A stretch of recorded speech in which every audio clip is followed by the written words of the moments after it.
Saya pernah ditanya seorang ilmuwan, Pak Bahak, kenapa Islam itu harus ada sanad? Kita kan orang cerdas kan bisa berpikir sendiri, ngapain nunggu pikirannya orang-orang gitu. Terus saya bilang agama itu agamanya Allah dan Rasul. Kalau pikiran kamu namanya agama kamu, bukan pikiran agama kata saya. Kalau kamu punya pikiran, yang namanya pikiran kamu, tidak agama. Kalau agama itu harus bersanad. Jadi pikirannya Mbah Hashim sama dengan pikirannya Mbah Mahfud pikirannya sama dengan Said Abi Bakar Sato, Said Abi Bakar Sato sama dengan Sayyid Zaini Dahlan dan seterusnya dan seterusnya. Sampai logika itu sampai Rasulullah Shallallahu Alaihi Wasallam. Saya beri sekian contoh. Pikiran yang kita ciptakan bisa salah misalnya begini. Dulu misalnya Nabi pernah bersabda, Al-Qatil wal Maktul Finnar, pembunuh yang dibunuh sama-sama neraka. Jadi idal takol muslimani bisayfihima fal qatil wal maktul finnar. Jika dua orang muslim bertemu sama-sama bawa pedang, maka yang bunuh maupun yang dibunuh itu sama-sama masuk neraka. Makanya kita harus syukur sekali Indonesia itu paling menghindari membunuh, karena kalau sesama muslim membunuh itu ancamannya berat, sama-sama masuk neraka. Bukan sekedar diboyong dari pondok Tebu Ireng, itu neraka. Kalau dibayang pondok gampang, nanti pondok lain gampang. Terus logika sahabat begini, hadza al-qatil, fama balul maktul. Oke ya Rasulullah, kalau al-qatil masuk neraka namanya pembunuh, oke kita terima. Tapi fama balul maktul, lalu dosanya yang terbunuh itu apa? Wong dia korban kok dia dibunuh? Apa jawabannya Rasulullah Shallallahu Alaihi Wasallam? Jawabannya innahu kana harison ala qatli sahibi. Sebetulnya dia juga mentalnya pembunuh, cuma nasibnya terbunuh. Jadi seperti misalnya sampean hasut saya, itu nggak perlu disakeni. Sebenarnya sampean yang inginnya ya menggusur saya, cuma nasibnya tergusur gitu. Makanya kalau ada orang rebutan pacar kok kalah itu udah usah disakeni. Sebenarnya mentalnya dia perebut gitu. Cuma nasibnya kalah gitu. Jadi apa ya? Ya tadi. Ya ini penting ya, penting sekali. Itu jadi sebetulnya ketika duel tuh semuanya kan mentalnya pembunuh. Maka dia nasib saja sebagai maktul, tapi mentalnya pembunuh. Karena dia mentalnya, niatnya, komitmennya pembunuh, maka dia sama-sama di neraka. Maktul itu fakta, faktanya terbunuh, tapi mentalnya pembunuh. Sehingga hukumannya sebagai pembunuh. Sama kalau sampean berebut itu mentalnya ya perebut. Cuma nasibnya kalah atau terebut. Itu soal saya akan mengkagumi Gus Dur dari segi fikih. Ketika Gus Dur dilengsarkan dari presiden, yang paling saya kenang dan para ulama seluruh Indonesia, mungkin seluruh dunia mengenang adalah keberhasilan Gus Dur mengelola konflik itu tidak pertumpahan darah. Itu satu prestasi yang insya Allah jadi amal beliau, semoga mendapat ridhonya Allah Subhanahu wa Ta'ala. Karena yang paling dihindari oleh Islam sebisa mungkin adalah jangan ada darah menetes apalagi hanya demi kekuasaan. Sehingga Rasulullah Shallallahu Alaihi Wasallam sampai berdamai ketika terjadi tarik ulur di Sulhul Hudaybiyah. Saat itu Suhail bin Amr memberi sekian poin yang mendikte Rasulullah, semuanya merugikan Rasulullah. Tapi semuanya merugikan Rasulullah, tidak ada yang menguntungkan sama sekali. Tapi Rasulullah menuruti itu semua demi tidak bertumpahan darah. Padahal Suhail bin Amr zaman itu masih kafir. Sehingga menjadi fikih bahwa perdamaian itu harus kita jaga. Sampai ada ayat wa in janahu lisalmi fajnalaha wa tawakkal 'ala Allah. Jika mereka ingin damai, kamu harus menuruti itu. Sehingga damai itu pula yang zaman era Gus Wahid ketika beliau menginginkan negara berdasar Islam, itu banyak di buku, termasuk beliau panitia 9 persiapan kemerdekaan Pebuki, juga tadi Gus Solahuddin cerita, beliau akhirnya kompromi juga dengan negara yang berbentuk Pancasila. Kemudian itu disosialisasikan era Muktamar Situbondo, yaitu Kiai Haji Ahmad Siddiq, didukung oleh Gus Dur karena zaman itu beliau kalah sepuh sama Kiai Haji Ahmad Siddiq. Jadi itu fikih-fikih yang saya menjadikan pengagum Gus Dur, karena ibadah Darul Mafasid Muqaddamun ala Jalbil Masalah adalah ibadah yang luar biasa. Berikutnya saya mohon sama Kiai Haji Solahuddin Wahid berkenan saya cara berpikir begini untuk Gus Dur. Jadi Saya ini dari keluarga Kiai, saya juga senasab dengan keluarga Mbah Hashim karena sama-sama turunan Mbah Sambu Lasem. Jadi beliau adalah Abdurrahman bin Wahid bin Hashim bin Asy'ari bin Wahid lagi, terus bin Abdul Halim dua sampai Mbah Sambu. Kira-kira nasabnya sama dengan saya dengan dari jalur itu. Saya mau bercerita begini. Watak seorang cucu itu biasanya mengalir dari pikiran besar mbah-mbahnya atau leluhurnya. Karena setiap mbah-mbahnya pasti berdoa zuriatan thayyibah, yaitu anak cucu yang baik. Saya sengaja di sini membawa kitab yang ditulis oleh Muhammad Asad Shihab, seorang Libanon. Menulis bahwa Mbah Hasyim Asy'ari adalah terhitung sebagai mujaddid, sebagai pembaharu Islam, setidaknya di Asia sini atau di Indonesia. Di sini ada kitab ini diterjemah beberapa kali, sebagian oleh Ki Haji Mustafa Bisri, sebagian oleh Ki Sodik Semarang. Saya punya edisi asli, edisi Arabnya. Karena saya dari awal ingin ngaji sama santri-santri Tebu Ireng. Karena buyut-buyut saya itu termasuk gurunya Mbah Soleh Darat. Jadi buyut saya yang di Kudus, Pondok Damaran itu dulu Mbah Soleh Darat pernah ngaji di situ. Dan Mbah Hasyim kecil pernah ngaji sama Mbah Soleh Darat. Dan tentu biasa itu dalam ilmu sanad. Guru-guru saya indukannya di Mbah Hasyim juga pernah ngaji beberapa ulama di Pantura. Dan saya pastikan di antara perilaku atau manhaj Mbah Hasyim adalah, ini saya baca, guru-guru beliau kemudian ada perilaku yang persis ditiru Gus Dur. Jadi itu bukan sekedar bukan sekedar mitos atau kebetulan. Beliau punya pilihan-pilihan yang dipilih sampai akhir hayatnya.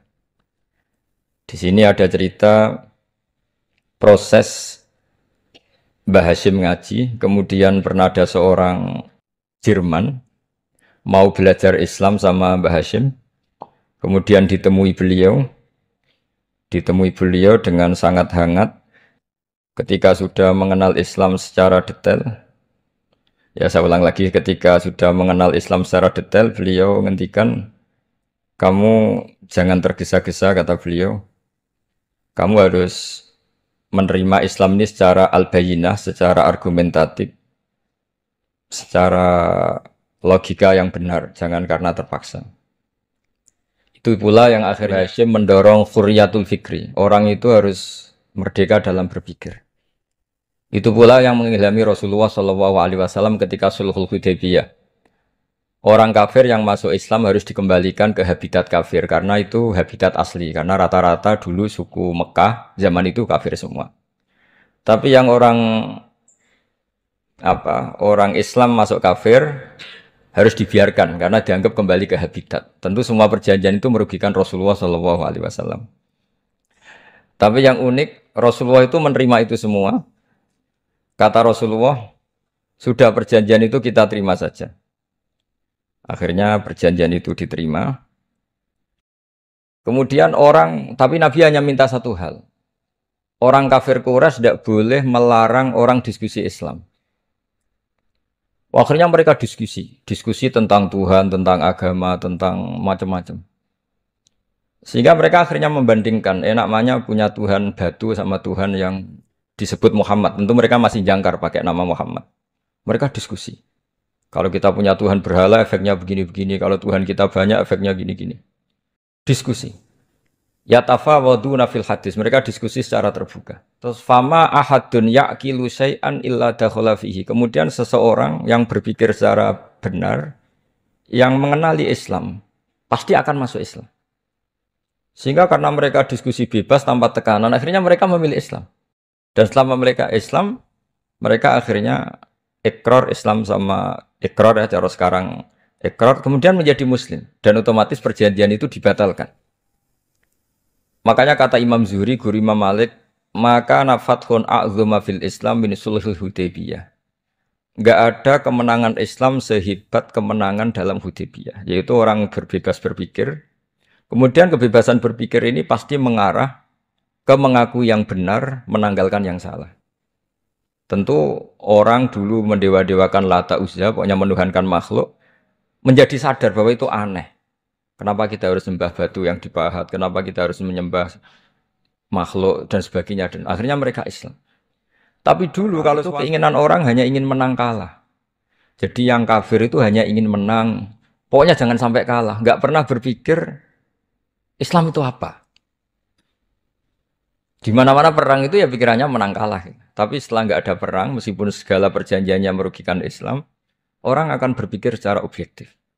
Makanya fama ahadun yaqilu syai'an illa dakhala fihi. Tidak ada seseorang yang berpikir tentang Islam kecuali akhirnya masuk Islam. Sehingga itu disebut maka nafathun a'zama fil Islam min sulhul Hudaybiyah. Enggak ada futuhat yang sebesar sulhul apa? Hudaybiyah. Ya kitab ini namanya Wadi'ul Labinat Istiqlalil Indonesia. Mungkin santri Tebuireng mungkin lebih tahu ya karena harusnya lebih tahu. Jadi kalau tahunya baru sekarang ya rontok innalillahi wa inna ilaihi rajiun. Jadi saya tidak perlu bangga lebih tahu karena memang seharusnya Anda lebih tahu. Kalau ndak ya keterlaluan. Ya namanya itu Wadi'ul Labinatil Istiqlal al-Indonesia. Ini saya baca tapi ini demi Gus Dur artinya bahwa pilihan-pilihan itu mulai ada zaman Mbah Hasyim Asy'ari. Ini saya baca dulu ya guru-guru Mbah Hasyim supaya clear. Selama ini yang dikenal kan beliau ngaji sama saya Mahfud, saya Khotib Minangkabau. Ini di kitab ini. Saya baca sesuai harokat yang ada di kitab ini. Nanti kalau sampai tidak cocok karena beda madhab, ya nggak apa-apa asal pinter saja.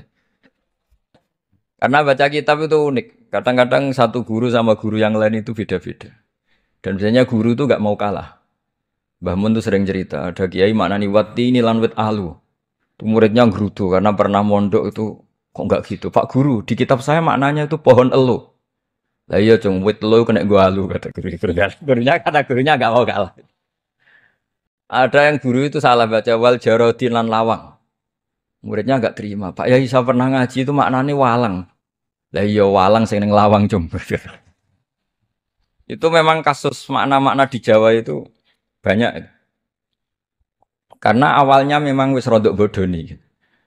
Kenapa saya bilang bodoni? Ini yang bilang Mbah Mun makna Jawa ono bodoni ini. Karena watin itu kan nggak ada di Indonesia. Tapi kiai itu malu kalau gak iso maknani. Akhirnya wati ini wet elu. Tanyakan orang pakar ahli Jawa ya ndak tahu lo itu apa. Pokoknya butuhnya kiai itu ada lafaz ya ada maknanya. Padahal jenis itu nggak ada di Indonesia. Seperti haudat itu maknanya di Jawa sekedup. Sekedup itu rumah kecil yang ada di unta zaman dulu. Di Jawa ada ndak? Tidak ada. Kalau kamu tanya orang Jawa ini apa namanya? Namanya ya rumah kecil di atas unta. Tapi Kiai Jawa dulu punya makna namanya apa? Sekedup. Jadi Kiai Jawa itu luar biasa improvisasinya. Ya rodok bodoh nih gitu. Lah yang sering bodoni itu bab halal haram, tapi bodoni apa? Ya enggak semua bodoni itu buruk, kadang wajib. Betul ya? Ini sama tergesola. Ini karena keahlian fikih saya juga barokahnya Mbah Hasyim Asy'ari supaya beliau senang. Beliau senang karena para nabi, para wali, para ulama itu tidak meninggal. Tadi kalau Mbak Anita bilang wafat itu kalau dalam bahasa Arab wafa yafi wafaan itu maknanya nuhoni. Nuhoni itu sudah memenuhi. Jadi sebenarnya memang nggak pernah ada orang mati itu. Jadi kita punya jatah umur, jatah rezeki sudah terpenuhi semua. Namanya wafat dari kata wafa yafi wafaan, sesuatunya sudah penuh maka diambil. Kalau roh sendiri nggak pernah meninggal. Ya roh sendiri kalau Mbak Anita bilang kita memperingati kehidupan Gus Dur ya memang hidup karena tadi nggak ada siapapun bilang orang itu mati. Orang mati itu adalah jasad, rohnya diambil dari jasad. Lah roh sendiri ini nggak pernah berstatus mati karena makanya orang Jawa semua sepakat. Wong mati ku piye sing nyawane dijabut. Jasadnya mati, nyawanya diambil. Kemudian nyawa ini yang mengalami dapat nikmat maupun dapat azab. Ya, keyakinan ahli sunnah wal jamaah ini perlu didoakan karena menghadapi Allah butuh topangan doa dan doa itu nggak pernah salah karena otoritas doa itu milik Allah Subhanahu wa Ta'ala. Nggak bisa kamu nyemprit Allah. Allah ini sudah akhirat loh, amal nggak ada gunanya loh, nggak bisa. Allah tetap zat yang bisa mengabulkan doa siapa saja. Sehingga ahli sunnah berpendapat doa itu yanfa'ul mayyit, doa itu manfaat untuk mayit. Sehingga Mbah Hasyim Asy'ari ngarang secara spesifik risalah an ahli sunnah wal jamaah. Di antara yang paling pokok adalah ad-du'a yanfa'ul mayit. Bahwa doa itu manfaat pada mayit. Ini saya hitung ya guru-gurunya Mbah Hashim. Darusal Khat Muhammad Hashim Asy'ari ini karangannya Asad Syihab, orang Libanon. Buku ini selesai tahun 72. Beliau lama sekali ikut ngaji di sini sama Mbah Hashim. Tapi sebagai peneliti, beliau ke sini sudah alim. Ndak terus masih menghafalkan alif bata itu ndak, itu masih sudah alim. Darusal Khat Muhammad Hashim Asy'ari fil Haramil Makki Syarif fi Makkah Al-Mukarramah alaihi ulama. Seterusnya, beliau hitung ya. Amsalus Syekh Ahmad Amin Al-Attar. Wasayyid Sultan bin Hashim, Wasayyid Ahmad Zawawi. Ya dihitung ya, sudah berapa itu? Tapi beliau ke sana sudah alim loh, jangan sampean kira kalau sampean ke sana itu jadi TKI repot nanti itu. Itu kata Mbah Mun kalau ada orang mau mondok Mekah, apa mondok Mekah wis alim dereng.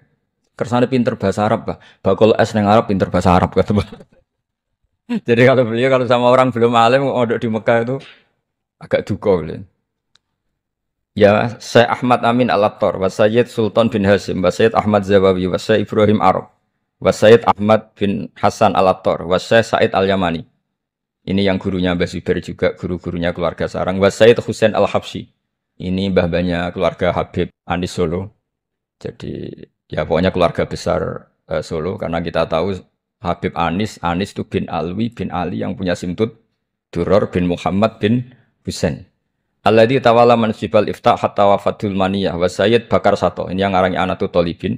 Wa Syekh Rahmatullah wa Sayyid Alawi bin Ahmad As-Segaf. Ini yang ngarang Tarsihul Mustafidin. Kita tahu sarah i'anah paling terkenal adalah dua, I'anatu Tolibin dan Tarsihul Mustafidin. Itu dikarang oleh Alawi bin Ahmad As-Segaf. Terus wa Sayyid Abbas Al-Maliki, itu banyak Sayyid Muhammad. Karena kita tahu Sayyid Muhammad adalah Muhammad bin Alawi bin Abbas, ya, Muhammad bin Alawi bin Abbas. Itu juga gurunya Mbah Hashim, wa Sayyid Abdul Az-Zawawi, wa Syekh Saleh Bafadl, wa Syekh Sultan Hashim Daghestani. Jadi selain guru-guru di Indonesia termasuk Mbah Mahfud Termas, Syekh Khotib Al-Minangkabau, beliau punya guru-guru itu yang saya sebut. Lalu barokahnya guru-guru itu, ya, barokahnya guru-guru itu, Mbah Hashim berpikir seperti itu. Dan berpikir seperti itu yang mengilhami Gus Wahid. Kemudian Gus Wahid mengilhami Gus Dur. Kenapa saya cerita ini? Supaya kamu tahu bahwa pikiran-pikiran besar Gus Dur itu ada sanadnya. Jangan sampai kamu berpikir Gus Dur cerdas, muka kan delok film lah. Terus gue delok film kan ya repot gitu. Jadi makanya ini, karena banyak juga yang cerita Gus Dur sebagai budayawannya, sebagai demokratnya, sebagai pluralisnya. Yang cerita itu kan sudah ada. Masa saya disuruh ceritain lagi? Jadi kalau sampean saya cerita itu lagi kan coro Jawa tahsilul hasil. Jadi ini itu tidak bidang saya. Bidang saya akan melihat Gus Dur sebagai cucu Mbah Hashim siapa? Asy'ari. Ini saya baca ya.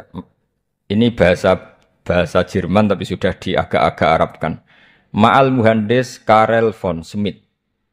Ini Mbah Hashim. Jangan kira yang pernah berkawan ya, bersosialisasi dengan non-muslim itu mulai Gus Dur. Mulai Mbah Hashim ini di halaman 108 kitab tadi. Wadi'ul Labinati Istiqlal Al-Indonesi. Kitab ini boleh sampean gasap kok. Nanti setelah ini tak bawa pulang atau sampean gasap enggak apa-apa. Ini santri-santri tafsir enggak apa-apa. Siap ya? Ya nanti bisa dibajak. Lakot kan seterusnya hakon ziaratil alam Muhammad Hashim wa kana dzalika fi yaum ini 7 Juli tahun 1936. Fi maqorihi Tebu Ireng. Haitsu taqaltu indahu bil muhandis Karel von Schmidt. Wa kanatil fursa saikhal tahadus ma'ahu tawilan. Terus setelah itu ini ceritanya muallif menangi Mbah Hashim diskusi sama orang orientalis. Ini kata muallif, wa hadhil uqdatu takunu aqidatan wa hiya uqdatul mustasyrikin fa kullu shay'in ya'ti minal ghurbiyin wal irobiyyin wa Eropa ya'tabirunahu dasisah. Jadi zaman itu Mbah Hashim itu sering punya tamu dari Eropa, dari barat, dari macam-macam. Sumastatrodal muhandis fa terus sampai. Nah ini cerita saja betapa Mbah Hashim itu perkawanannya luas sekali. Terus ini cerita akhirnya orang ini sampai masuk Islam. Ketika masuk Islam, di antara pesannya Mbah Hashim, saya ulang lagi, di antara pesannya siapa? Mbah Hashim itu beliau bilang eh, kamu harus dipikir-pikir lagi katanya. Itu kan satu kearifan. Satu kearifan Mbak Hasyim ini saya baca karena saya takut ditegur ini. Saya juga nunggu surat kok tidak datang-datang ini kok. Supaya cepat apa? Cepat selesai. Ini bebas. Kalau ada surat malah kebenaran ini karena sudah mulai mulai nyari-nyari. Ya jadi saya mohon nanti kitab ini bisa dikaji di sini. Nanti saya tinggal di sini ada cerita-cerita apa? Cerita-cerita sampai beliau berteman orang Eropa, terus beliau macam-macam sampai saya teruskan. Suma arsalatku syirka ila Indonesia amni 1929 watana kolafika sirim nal mudun wa makata akhiran fi madinati Surabaya bi Jawa Syarqiyah wa min huna bada'atil hidayah wa taufik taku danihi ilal khairi itu hadas lautil hadis sabil amil alladhi yakti fatrotas tirok. Jadi orientalis tadi ketika berteman Mbah Hasyim lama-lama tertarik oleh Islam. Ketika mulai tertarik dengan Islam wa sya'ara bil istiqra aruhi wal amni tam wa kaifa ya'budu rabbahu ibadatan hakikiyah. Terus mulai tertarik dengan Islam terus konsultasi sama Mbah Hasyim. Jadi tertariknya barokahnya Mbah Hasyim orang ini kemudian wabakial muhandis itu insinyur Karel von Schmidt di Indonesia hatnan dalatil harbul alamiyah sehingga perang dunia kedua selesai wa indama qawamal Indonesiun didal hukmil al-Hollandi fi harbil istiqlal am wa kana muhandis fi sufil Indonesian dafa'u islamuhu li syariqa sak terus. Terus ini saya cerita jadi Mbah Hasyim pernah mengislamkan orang Belanda, orang Jerman. Orang apa? Orang Jerman terus orang ini hidup di Hamburg. Sampai akhirnya beliau dakwah Islam di sana. Jadi ini apa? Ini penting ya supaya sampean tahu bahwa Tebu Ireng mulai dulu adalah komunitas internasional. Ya, Tebu Ireng mulai dulu adalah komunitas internasional. Iya.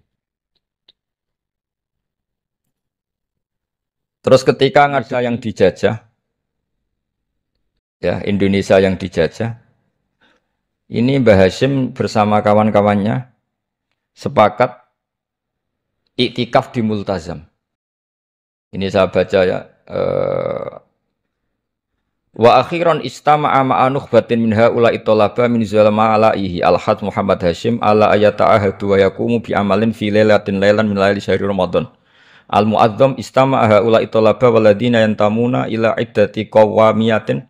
Qawamiyah itu kalau bahasa sekarang perlawanan min Afrika wa buldani Janubi Asia, Asia Tenggara, wa Asia Al-Wusta, Asia Tengah, wal buldan al-Arabiyah. Wa kana al-had Muhammad Hasyim Asy'ari ahadahum. Bahwa qafu jami'an amamal multazam bil Ka'batil musyarrafah. Wa ahadu wa aqsamul yamin ala yakum bil jihad fi sabilillah li ilahi kalimatil Islam wa tauhidil muslimin binasril ilmi wa tau'iyah wa tafaqquh fiddin talaban lil mardatillahi ta'ala la yarjuna min wara'i dzalika malan wala mansiban li anfusihim. Jadi sebelum beliau pulang ke Indonesia, itu komunitas Asia Tengah, Asia Dekat, Asia Jauh, semuanya dijajah karena Mesir dijajah Prancis, yang Burma dijajah ini, yang Indonesia dijajah ini, semuanya berdoa di Multazam. Intinya Mbah Hasyim itu patriotik betul. Tapi ya religius betul. Beliau berdoa di Multazam, beliau menyanggupi siap jihad melawan penjajah, tapi saat itu juga berikrar kalau semua itu tidak untuk nyari pangkat. Makanya saya yakin Gus Dur adalah orang saat jabat presiden karena supaya Indonesia tidak chaos. Buktinya apa? Ketika beliau dilengsarkan ya santai saja. Wong ngajine wa mal hayatud dunya illa mataul ghurur. Jadi ya santai saja itu. Ndak jadi masalah. Terus kitab ini menerangkan ini saya baca ya. Li khidmati dual alladziina laha musta'maratun. Musta'marat itu dijajah mislu Holanda wa Inggris wa Rusia wa Pernisa wa fi hadzal amri bidzat ara ana alal muslimin wal mas'ulin khususan. Ini intinya ulama-ulama yang dari timur jauh kemudian sowan ke Mbah Hasyim minta fatwa karena negara-negara mereka juga dijajah. Jadi dulu orang dari Jerman dari mana-mana belajar Islam juga sama Mbah Hasyim. Yang negara-negara Asia Timur, Asia Dekat itu juga kalau konsultasi kemerdekaan juga sama siapa? Mbah Hasyim. Jadi uniknya kitab ini ditulis oleh orang Libanon. Jadi orang Libanon itu saking penasarannya sama Mbah Hasyim Asy'ari itu datang ke sini. Ya datang apa? Datang ke sini untuk belajar sama Mbah Hasyim. Dan di antara belajar itu, kemudian sampai sini ternyata tamu-tamunya Mbah Hasyim dari berbagai negara. Mulai yang konsultasi cara memerdekakan negaranya karena ngalami dijajah, sampai cara belajar Islam yang benar. Termasuk tadi yang Karel von Schmidt tadi yang masuk Islam karena konsultasi sama Mbah Hasyim. Padahal dia orang Jerman. Terus di antara kelebihannya Mbah Hasyim, ini juga ditiru Gus Dur. Wal haju Muhammad Hasyim la yajidu kharojan ayuna kisau same' wal mukhatab. Bal yurahibu bidzalik.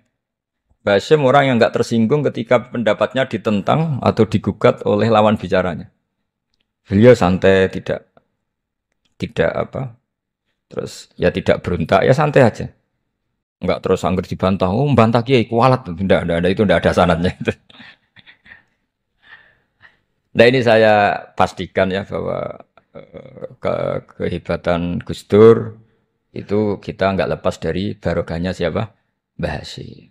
Sekali Rasulullah Shallallahu Alaihi Wasallam sebagai Sayyidul Kholqi, Sayyidul Anbiya al Mursalin, beliau yang ngakui ana da'watu Ibrahim wa bisyaratu Isa. Aku hebat ngene iku barokah dungane Nabi siapa?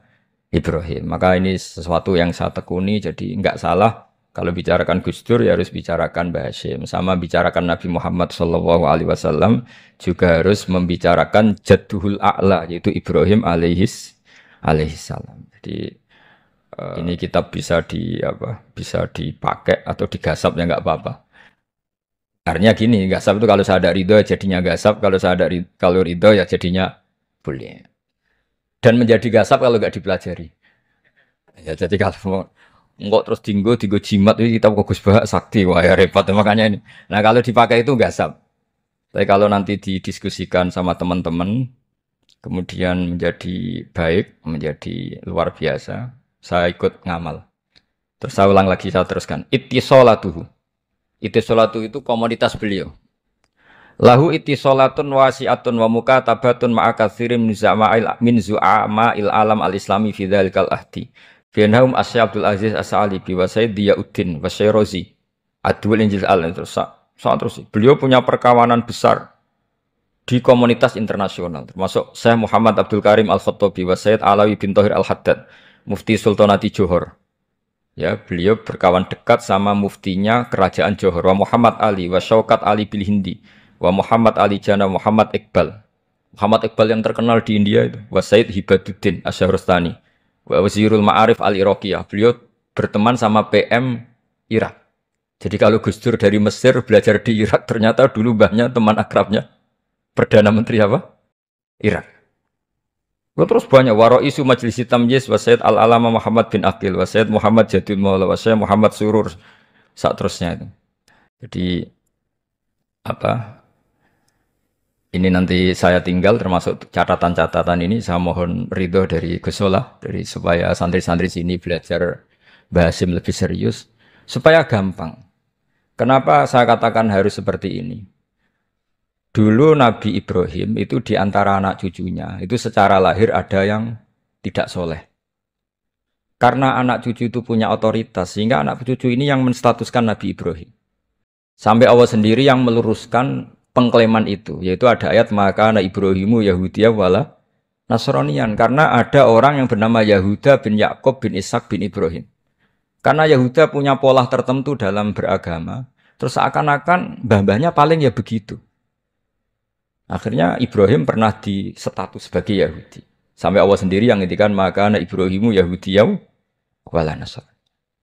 Sampai datang Rasulullah Shallallahu Alaihi Wasallam yang memaklumatkan saya juga cucu Ibrahim orisinate.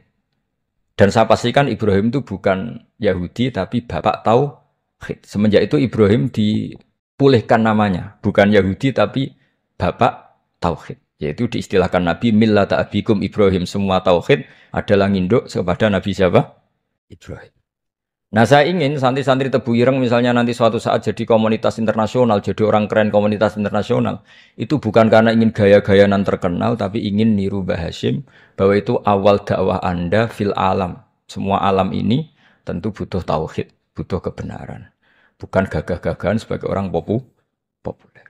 Terus persahabatan yang luas, misalnya Anda khusyuk terus kuper. Wah, ora tau kancanan wong ben dadi wali gini terus kuper.